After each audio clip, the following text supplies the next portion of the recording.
Owen Mitchell sat alone at the corner table of Evergreen Steakhouse, watching the woman he'd been talking to disappear into the kitchen without explanation. 20 minutes of conversation, 20 minutes of connection he hadn't felt in 4 years, and she just walked away like he meant nothing. He pushed back his chair, ready to leave before the shame fully settled in. Then the front door burst open. A woman stumbled through, soaked in snow, trembling and breathless. She locked eyes with him and said the 5 words that would change everything. "I'm so sorry I'm late. I'm your date." Owen had spent the entire drive to Evergreen Steakhouse trying to convince himself this wasn't a betrayal. His daughter, Harper, had wrapped her small arms around his neck that morning and whispered that Mommy would want him to be happy. She was 8 years old and shouldn't have to worry about her father's happiness. But here they were, 4 years after the accident that took Claire on Christmas Eve. Owen still couldn't look at holiday lights without seeing the flashing red and blue of police cruisers reflected in snow. Travis had set this whole thing up. His business partner and closest friend had cornered him at the construction site 3 days ago, phone already in hand, showing him a profile picture of a woman named Autumn. "She's kind," Travis had said. "She's been through loss, too." Just one dinner, Owen had agreed, mostly to stop the conversation, but also because some small part of him was tired of pretending he was fine. The restaurant smelled like pine and cinnamon when he walked in at 7 on the evening of December 20th. He'd worn the navy sweater Harper picked out, the one she said made his eyes look less sad. Travis had told him Autumn would be wearing a green sweater, dark hair, sweet smile. Owen spotted her almost immediately. A woman sat alone near the entrance, dark hair falling past her shoulders, wearing a forest green sweater. She was looking down at her phone, and something about the way she held herself made Owen think she might be nervous too. He cleared his throat softly when he reached her table. The woman looked up, and Owen saw warmth in her eyes that he hadn't expected. She smiled, genuine, reaching the corners of her eyes. Owen felt something shift in his chest. He introduced himself, stumbling over his words. She gestured to the empty chair, and Owen sat down. They started talking, and within minutes the conversation flowed naturally. She asked about his work, and he found himself telling her about Mitchell and Sons construction. She listened like she actually cared. Owen asked about her family, and she told him about growing up in Denver, about loving the mountains in winter. She mentioned losing someone close to her, and the way she said it made Owen feel less alone. He talked about Claire without saying her name at first, testing the waters. The woman didn't flinch or offer empty condolences. She just nodded with soft understanding. 20 minutes passed. Owen lost track of time, which was something that hadn't happened in years. He told her about Harper, about how his daughter was the only reason he got out of bed some mornings. The woman smiled at that, said she understood what it meant to live for someone else. Then her phone buzzed. She glanced at it and her expression changed. Something urgent flashed across her face and she stood quickly. She apologized, said there was something she needed to handle, and walked toward the back of the restaurant. He watched her disappear through a door marked "Staff Only." Owen sat there staring at the empty chair. Maybe he'd misread everything. Maybe she wasn't interested, and this was her polite way of ending the conversation. He was reaching for his coat when a young waitress approached. She had a nervous smile and asked if he was waiting for Miss Reed. Owen froze. The waitress explained that Miss Reed had called the restaurant about 30 minutes ago. Her car had broken down on Interstate 70 because of the snowstorm. She'd asked if someone could let her date know she was running late. The words hit Owen like a physical blow. Miss Reed, Autumn Reed, the woman he'd spent the last 20 minutes pouring his heart out to, was not his blind date. Owen felt heat crawl up his neck. He'd sat down at the wrong table. He'd told a complete stranger about his dead wife and his daughter, and she'd listened because she was polite or kind or too uncomfortable to correct him. The waitress asked if he wanted to wait for Miss Reed. She said it would probably be another 30 minutes, maybe longer, depending on the roads. Owen wanted to leave, but something stopped him. Maybe it was Harper's voice in his head telling him to try. Maybe it was exhaustion from carrying grief alone. Owen told the waitress he would wait. 45 minutes passed. The storm outside had intensified. He could see snow swirling past the windows, thick and relentless. The front door slammed open, and a gust of cold air swept through. Owen looked up and saw a figure stumbling inside, covered in snow. It was a woman. Her hair plastered to her face, her coat soaked through. She was shaking either from cold or exhaustion, or both. When her eyes landed on Owen, she started walking toward him. She reached his table and stopped, breathing hard. She apologized immediately, words tumbling out. Her car had died on the highway. Her phone battery had run out. She'd managed to get a ride from a stranger heading into the city, but they'd only been able to drop her off 2 miles away. She'd walked the rest of the distance through the storm because she'd promised to be here. Owen stared at her. This was Autumn Reed, his actual blind date. The woman who had just walked 2 miles through a blizzard to keep a promise to a man she'd never met. He stood up and told her it was okay. Autumn nodded, still apologizing, and sank into the chair across from him. The woman in the green sweater appeared then, carrying a thick blanket and a mug of hot cocoa. She draped the blanket around Autumn's shoulders and set the mug on the table. She looked at Owen with something knowing in her expression, something kind. She told him it looked like his real date had arrived, then wished him good luck before walking away. Owen realized then that she was Maya, the restaurant manager, and she'd known about his mistake all along. They started talking, awkward at first. Autumn explained again about the car and the phone and the stranger. Owen told her about the mix-up, about sitting at the wrong table. Autumn laughed at that, a soft sound that seemed to surprise even her. The conversation shifted. Autumn asked about his daughter, and Owen found himself talking about Harper with pride and protectiveness. Autumn smiled and told him about her younger sister Lily, a high school senior who was too smart for her own good. Owen heard the weight in her voice when she talked about Lily. They were both living for someone else.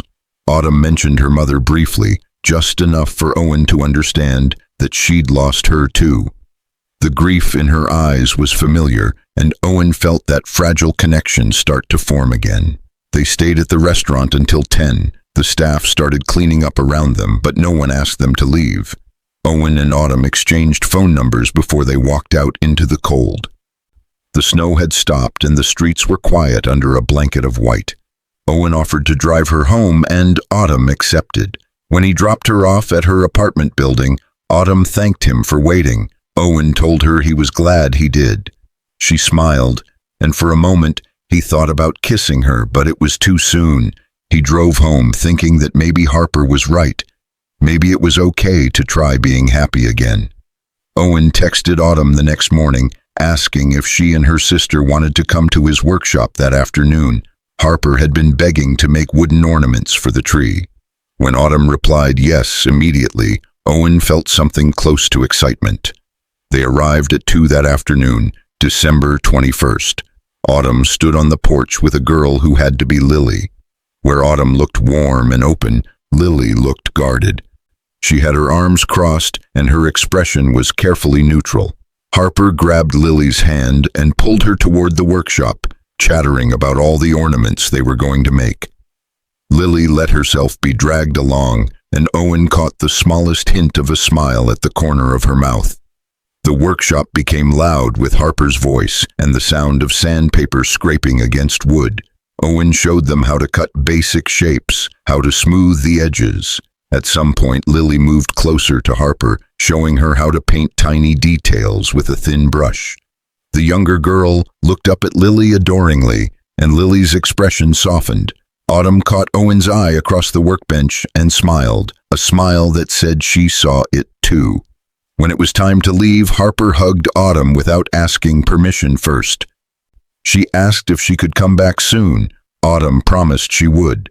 The next day, December 22nd, Autumn invited them to her apartment to bake gingerbread cookies.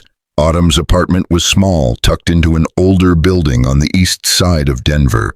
The kitchen was barely big enough for all of them, but they made it work. Their shoulders brushed, and neither of them moved away.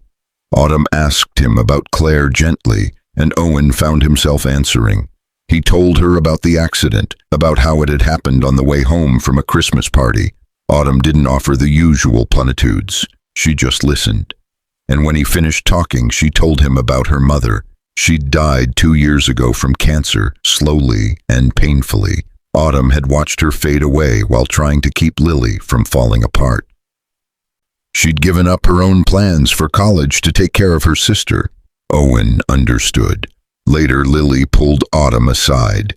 Their voices carried. Lily told her sister that she could see what was happening, that Autumn liked this man and his daughter. She said she didn't want Autumn to give up anything else for her. There was something unsaid between them. They ordered pizza and ate it on the floor of the tiny living room. When they finally left, it was after 9.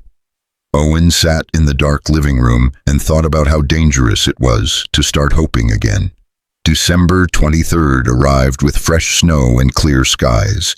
They met at 6 when the lights turned on. The festival was crowded with families and couples walking through rows of vendor booths. Harper held Owen's hand on one side and Lily's on the other. They stopped in front of the enormous Christmas tree in the center of the square. Harper stared up at it with her mouth open, and Lily stood beside her, equally mesmerized. Harper turned to Autumn and asked if she was going to stay with them. The question came out of nowhere, innocent and direct. Harper clarified, asking if Autumn was going to come back and visit them again, or if this was the last time. There was fear in her voice, the kind that came from losing someone before. Autumn knelt down so she was eye level with Harper. She told her she wasn't going anywhere. She promised she'd come back as many times as Harper wanted her to. Harper threw her arms around Autumn's neck. When they got back to the car, Owen walked them to the door. Autumn touched his arm. She thanked him for the evening, for including them, for making Lily smile. Owen told her it was easy because she made Harper happy. They stood there in the cold hallway, close enough that Owen could see the snowflakes melting in Autumn's hair, and he almost kissed her. But Lily opened the door then, and the moment broke. Christmas Eve morning arrived bright and cold. Autumn called while they were eating. She asked if she could come over, said she had a recipe for cinnamon rolls her mother used to make. Owen said yes without thinking. An hour later, she was standing in his kitchen, flour on her hands and a smile on her face. Owen stood back and watched them together, and he felt something shift inside him. It wasn't just hope anymore, it was something deeper. They were still sitting at the table when Autumn's phone rang. She glanced at the screen and Owen saw her expression change. It went from relaxed to tense in the span of a heartbeat.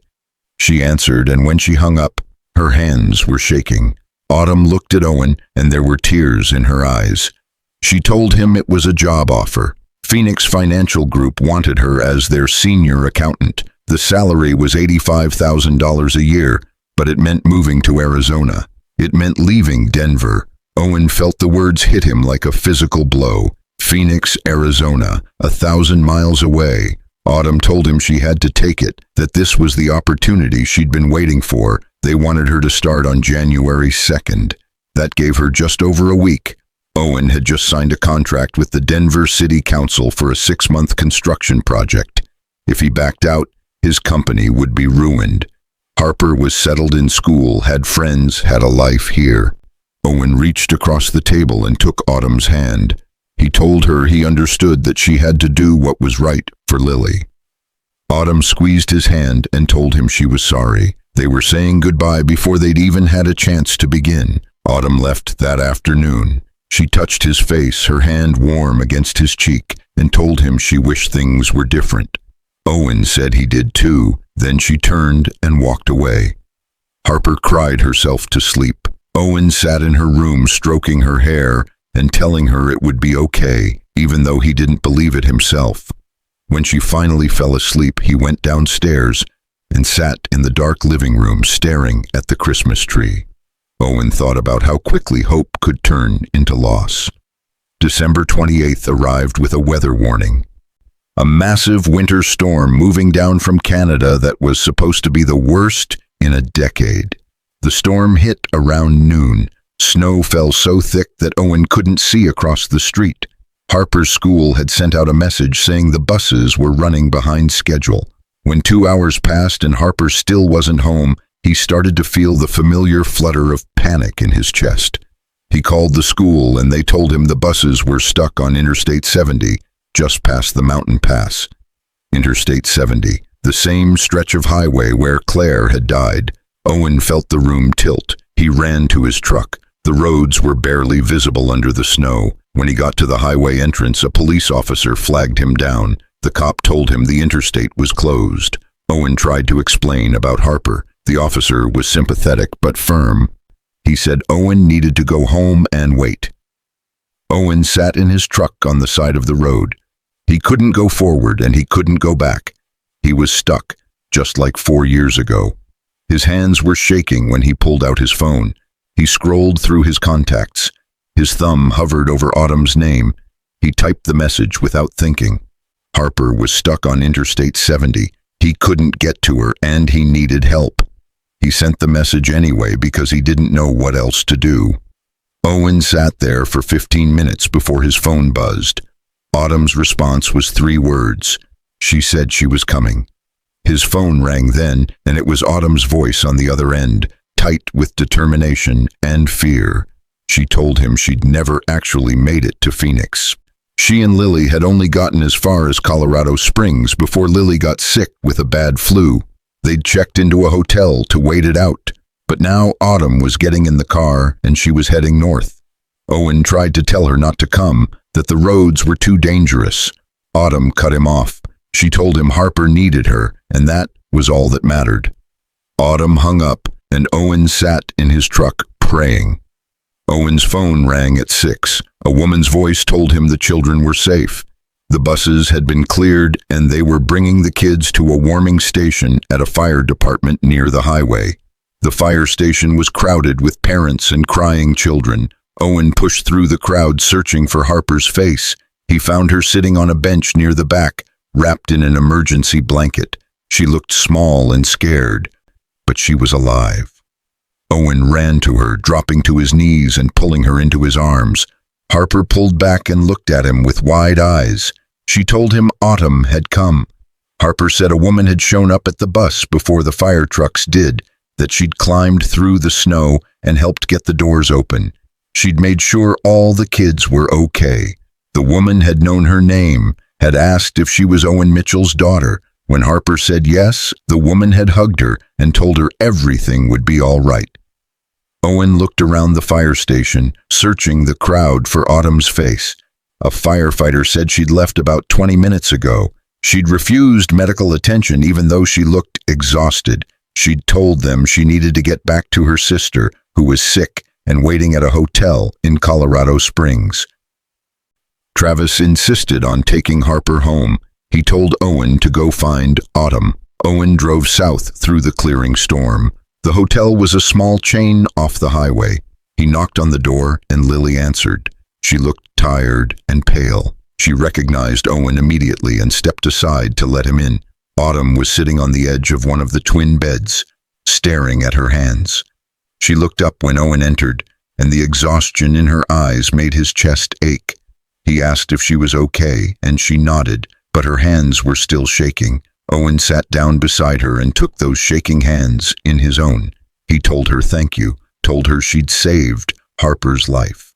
Autumn shook her head and said she'd had to come. Lily cleared her throat from across the room. She told Owen there was something he needed to know. Lily pulled an envelope from her backpack. She handed it to Autumn, whose hands started shaking harder. Lily explained that she'd gotten a scholarship, a full ride to the University of Colorado Boulder. The letter had come 2 weeks ago, but she'd hidden it because she knew Autumn would turn down the Phoenix job if she found out. Autumn stared at the letter, tears running down her face. Lily's voice broke when she answered. She said she was tired of Autumn sacrificing everything for her. She told Autumn she deserved to have a life too, to fall in love, to build something for herself. The scholarship meant they could stay in Denver. It meant Autumn didn't have to take the Phoenix job if she didn't want to. Owen felt hope bloom in his chest. He asked Autumn what she wanted to do, and she looked at him with those tear-filled eyes. She said she wanted to stay, but she couldn't use the scholarship as an excuse to give up a good job. Owen told her about an idea he'd had. His company was growing and needed someone to manage the finances properly. It would be a legitimate position, senior financial manager for Mitchell and Sons Construction. The salary would be comparable to what Phoenix had offered. Autumn looked at him for a long time.